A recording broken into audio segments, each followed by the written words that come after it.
세월호 참사 추모 주간 특별기획 여기 사람이 있습니다. 오늘은 세계 최장기 고공농성 기록을 세운 스타케미칼 노동자 차광호 씨를 만났습니다.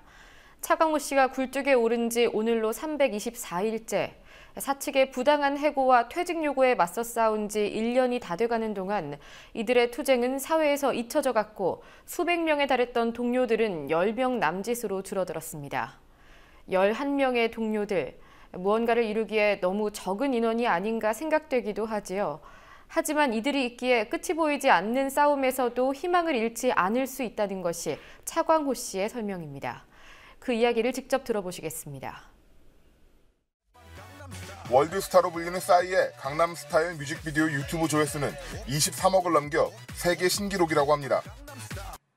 전 세계에서 가장 많은 사람들이 사용한다는 삼성전자의 스마트폰, 한류, 한식, 선박건조율, 반도체 생산량 모두 대한민국이 세계에서 가장 뛰어나다며 국격을 자랑할 때 사용되는 통계입니다.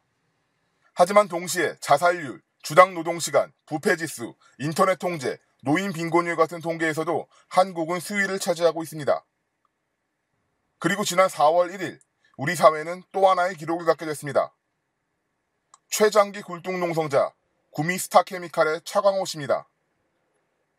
차광호 씨는 지난해 5월 해고자 복직을 요구하며 45m 높이의 공장 굴뚝에 오른 뒤 오늘로 324일을 하늘 위에서 보냈습니다. 차광호 씨의 일과는 운동으로 시작합니다. 제자리 뛰기, 걷기, 108배 등의 운동을 매일매일 빼먹지 않습니다. 오랜 고공생활에 몸의 근력과 활력이 떨어질 것을 걱정하기 때문입니다. 차광호 씨는 굴뚝 위에서 텃밭을 가꾸기도 합니다. 제가 심었는 씨를 뿌린 것들이 지금 자라고 있습니다. 이 보시게 되면은 이게 상추입니다. 상추이고 옆에 보시는 게 이게 열무입니다. 열무. 아직까지 콩을 심었는 데는 아직까지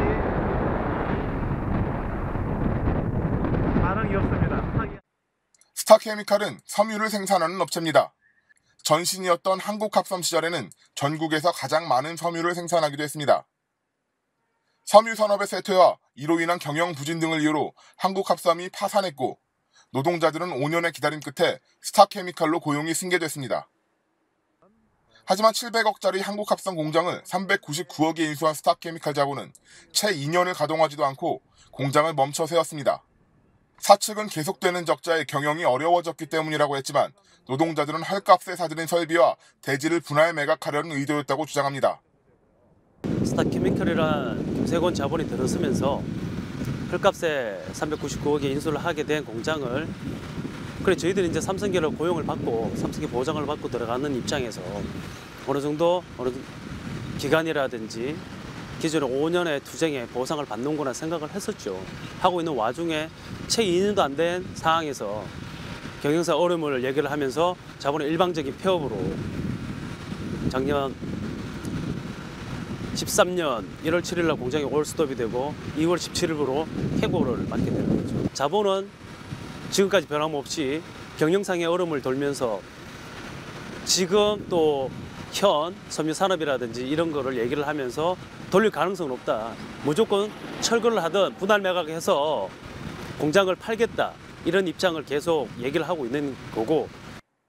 한국합섬이 폐업하고 5년의 세월을 견디며 직장이 없어진다는 공포를 경험한 동료들은 하나둘 회사의 요구대로 희망퇴직을 받아들였습니다. 회사의 제안대로 보상금 기준을 수용한 노조는 공장을 멈추고 퇴직하는 데 합의했습니다. 희망퇴직자에겐 500만 원, 해고자에겐 1000만 원의 보상이 주어졌습니다. 남은 건 분할 매각보다는 청춘을 다 바친 공장이 더 중요했던, 보상금보다는 고용 승계가 더 중요하다던 차광호 씨를 포함한 해고자 11명뿐이었습니다. 지난해 5월 사측이 공장 설비 매각을 완료했다는 소식을 들은 차광호 씨는 굴뚝에 올랐습니다. 굴뚝 올라오기 전에 1년 6개월을 김세곤 자본한테 공장 정상화하라고 투쟁을 했는데도 불구하고 전혀 이루어지지 않았습니다.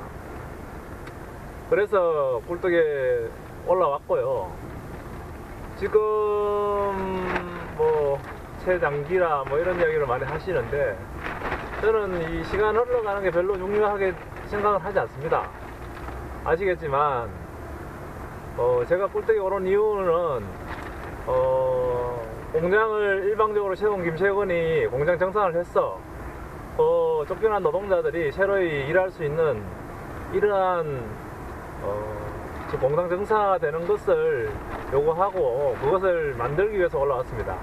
그 요구가 떨어지지 않고 있는 상황이기 때문에 날짜가 300일을 넘었다고 해서 특별하게 제한되는 다르다고 보지 않습니다. 공장이 멈추고 1년 5개월, 차광호가 굴뚝에 오르고 다시 1년. 3년에 가까운 시간이 흘렀지만 스타케미칼엔 해결의 기미가 보이지 않습니다. 사측은 고용 승계의 약속 대신 해고자들에 대한 손해배상 청구를 보내왔습니다. 사회가 이들에게 보내는 관심도 부족했습니다. 수만 명이 함께했던 한진중공업의 희망버스나 국회에서 청문회까지 열렸던 쌍용차의 투쟁도 이들에겐 먼 이야기였습니다. 아무런 희망이 없어 보일 때 이들을 견디게 한 건 서로였습니다. 사회적 고립, 진퇴양난의 힘든 상황에도 이들 11명이 서로를 지켜가고 있습니다. 다음에 무엇보다도 제일 제가 의지하고 믿고 같이 위에서 견딜 수 있는 힘들은 밑에 계시는 우리 해병 노동자들이 그만큼 열심히 하기 때문입니다. 그래서 뭐였든 간에 그러한 우리 뜻과 마음이 맞는 동지들이 같이 있어서 지금까지 진행해 올 수 있지 않나 저는 그렇게 생각합니다. 일단 그 동지들이 있어서 힘을 내고 앞으로도 그리고 계속 같이 해갔으면 좋겠다는 생각이 있습니다. 어떤 연대하는 동지들은 전국에서 저희들 투쟁에 관심을 가진 사람들보다 남아있는 밑에서 같이 하고 있는 10명의 해부토 동지들이 장하호 동지에 대한 마음은 더 짠할 거라고 생각을 해요. 저희들 입장이 하루라도 좀 빨리 내리고 싶은 마음이야 꿀떡 같은데 강호 형도 아무런 우리들이 요구하는 해북도 11명이 요구하는 사항이 관철되지 않은 상황에서 내려올 수 없다. 완강하게 저렇게 버텨주고 있는 자체만이라도 저희들 밑에 있는 남아있는 10명 동지한테 큰 힘이 되고 있는 거죠. 지난 4월 1일 최장기 고공농성이라는 신기록을 경신했다는 소식 이후 언론의 관심이 스타케미칼을 향하기 시작했습니다. 규모는 작았지만 2차례의 희망버스가 다녀갔고 상급단체인 금속노조에서도 스타케미칼 농성장에서 집중 결의대회를 여는 사회적 관심과 연대의 폭도 넓어지고 있습니다. 오늘도 부산에서 구미의 스타케미칼 농성장까지 찾아와 함께 밥을 지어 먹는 이가 있었습니다. 이들이 서로를 지탱하며 버텨온 세월에 이제 조금씩 사람들의 손길이 더해지고 있습니다. 그러니까 다들 희망을 잃지 않았으면 좋겠어요. 어떻게 이길 수 있겠어? 뭐 이런 마음이 든다는 거 자체부터가 지는 거거든요. 이길 때까지 싸우면 됩니다. 라고 말씀드리고 싶습니다. 국민TV 뉴스 성지훈입니다.